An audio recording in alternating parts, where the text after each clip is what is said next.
graduation.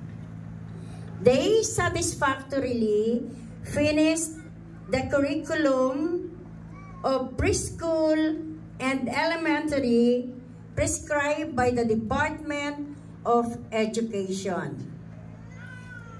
And this morning, I asked Ma'am Cho for their confirmation this 31st of March 2025 at Robinson's Novaliches, Quezon City.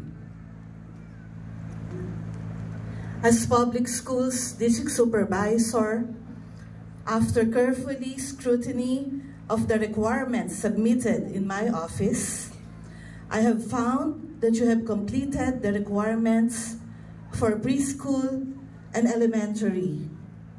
I hereby certify that these 86 candidates for graduation have fully satisfied the requirements prescribed by the Department of Education.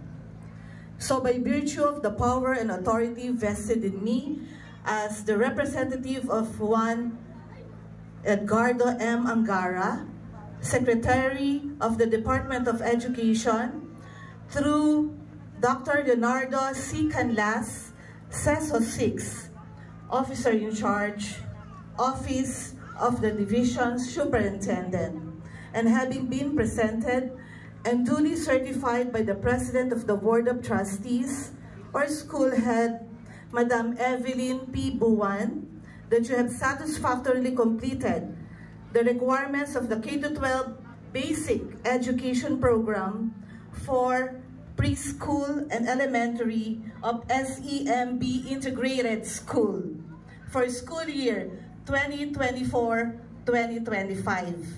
I, Maria Socorro B. Lindo, Public Schools District Supervisor, now confirm you as graduates. Congratulations.